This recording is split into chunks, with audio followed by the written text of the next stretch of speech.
People in Entertainment Weekly studio at the Toronto International Film Festival, here with the cast and director of Catherine called Birdie, a film I am so grateful for that it's here because this is an upper. Like, I had a really good time watching this film. I'm not saying that all festival films are like tragic and dark, but this is a ride, and I appreciated that. Thank you. It feels like coming out, the moment that we are in, historically, it feels like it's like a joy bomb moment. It's a moment where we need some joy bombs. Yeah. And so if we can contribute in any way to lifting people's mood, I think I can answer for us all that we would be very happy about that. Yeah, it worked for me. So, Lena, I'll start with you. You directed this film. It's an adaptation of a children's book. I'm curious, what made you want to throw your attention to a teenager trying to avoid an arranged marriage at the age of 14 in the 13th century in England? Such a great question. Good recap. I definitely think when I first presented the idea 10 years ago, just having started Girls, and the people in my life were like, what would you like to make next? And I said, a movie about a 14-year-old in 1290 avoiding arranged marriage. There was definitely a lot of could be fun. There was a tempered reaction. But I think it, for me, was really about the movies that made me want to make movies were films that I feel like honored the intelligence of teenagers, particularly teenage girls, whether it was Clueless or Slums of Beverly Hills or A League of Their Own, which Abby Jacobson's just done this brilliant adaptation of. But it's I loved movies that gave teenagers their due and let them have an inner life. And I love the fact that this isn't about a girl who knows swordplay or, she doesn't slaughter a dragon. It's all due respect to all of the Hunger Gameses of the world, but she doesn't have any special skills except for being herself. And that's what I needed as a teenager, and it was exciting for me to try to summon it. And then this cast just understood, so, as the kids say, they understood the assignment. Bella, speaking of dragons, fans came to know you through Game of Thrones. And this, Game of Thrones is set even farther back in time. But how different was this Catherine called Birdie environment for you? Totally different. I feel like it's the opposite end of the spectrum to medieval period dramas, to Game of Thrones. It was so much fun. I've never laughed so much on it. I feel like some of those scenes you only got probably one take where I wasn't howling, especially that scene where you and Robert, you're trying to tell me about I have to leave and meet the baby. I have to meet the baby with Dean. It's honestly, I could see myself laughing. Oh my God! You kept saying to me, "I can see myself laughing," and I was like, "Don't worry, no one else will know." But now you've given away the secret. Oh my gosh, there's probably about 5 scenes that I'm watching the actual film. I'm trying not to laugh there, but I guess no one else could see it. But I definitely can. No, it was so much fun, and such a collaborative and safe and encouraging set to be on, which was all helmed by Lena. Thank you. I mean, it's all these guys. They made it such a joy. And Andrew, I will kick it to you next. We all fell in love with your priest on Fleabag, but here you play this father who's lost the family fortune by buying ridiculous things like dead tigers from across the world and so on and so forth. What was your favorite part about this father who, he's fun to love in an interesting way on screen. He makes terrible choices, and ultimately he's trying to sell off his daughter. What you saying? He's a flawed character. I do think that they're sometimes in the family dynamics, the two people who are the most similar sometimes are the people who clash the most. And I think actually the father and daughter are quite similar, even though they're at odds with each other. So yeah, he's very flawed. He's very louche, but I think he's got a kind. I think he's ultimately really cozy. I ultimately get a cozy feeling from him. Artistic, an creative. Amazing taste in loungewear. Exactly, lots of silk. I've gotten quite a few comments on your pearl choker. Yes, people love Why that. Why didn't I keep that?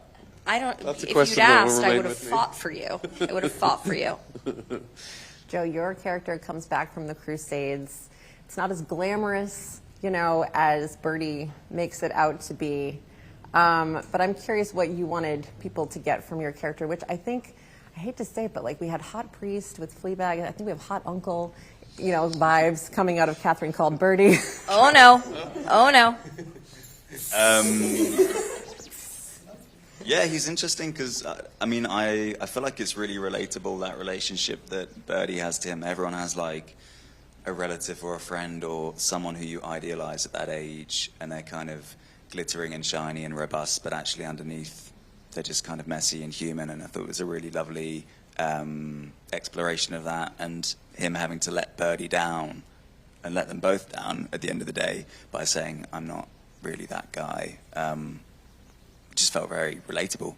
Mm-hmm. And Joe brought so much to that part. There's a scene that always makes me cry. I always get embarrassed crying at my own movie. And there's two scenes, one with Andrew and Billy and one with Joe and Bella, that always make me shed big, loose tears. And that scene is one that Joe completely brought to the table with his idea. But I feel like everyone here really gave me ideas that let you take their character full circle. And that's the beauty of the moment that you start to work with an actor who you connect to, is that suddenly there's this whole other phase of writing that comes from what they bring to the role.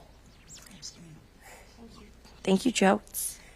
Well, and I feel like you guys have hung out off screen a lot. So did you talk about what you wanted this to be before you were making it?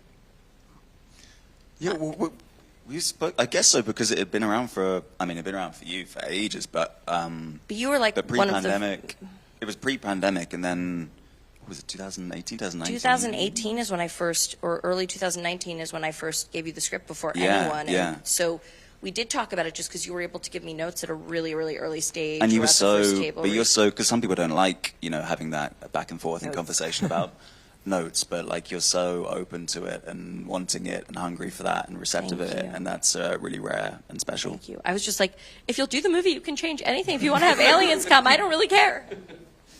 Isis, you play Bella's best friend in the film. You also have a bit of a romance with Joe's character. But I'm curious, like, it was such a cool, medieval, funky, fun set. Like, what was the most random medieval moment that you experienced on set?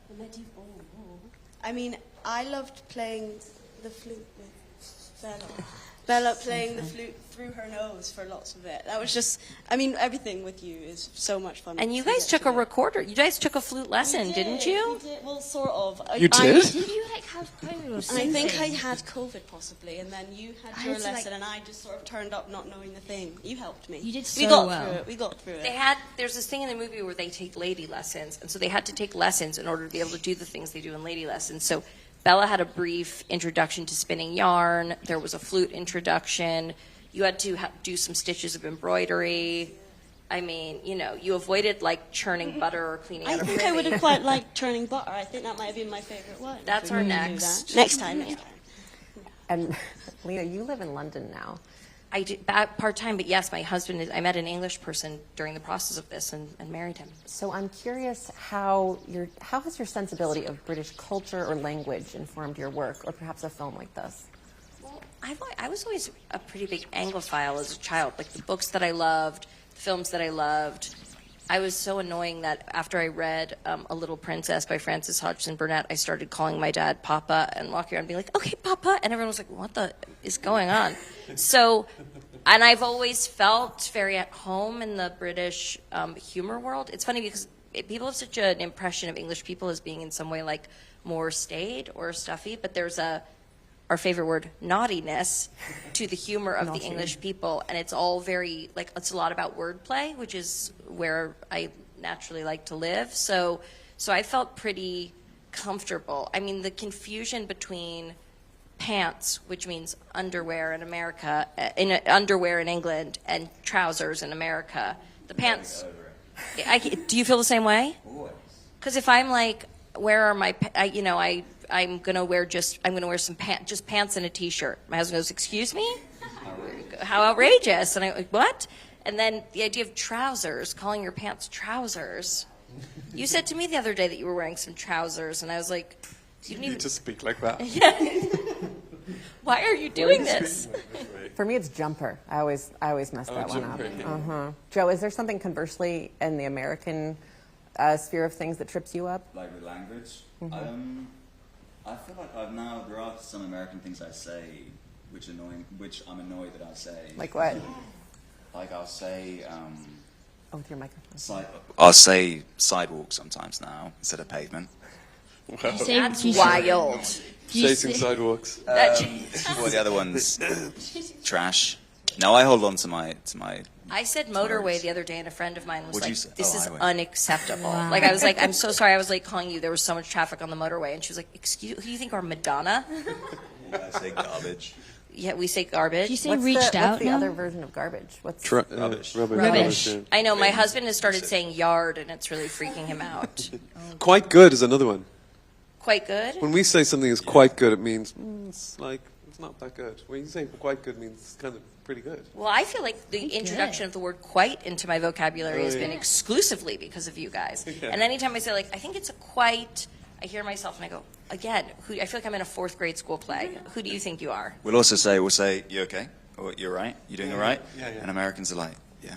Sure. Yeah. Do I not seem like I'm okay? Oh, yeah, because to you guys it just means, like, what's up? And to us it means, like, you are looking at our face and telling us we have stank face. Well, I would say Catherine called Birdie is the American quite good. Thank you so much. That means an English quite a lot. Yes. And it's out in limited release on September 23rd on Prime Video on October 7th. Thank you so much for stopping by. I really appreciate it. Thank Honor. you. Thank you.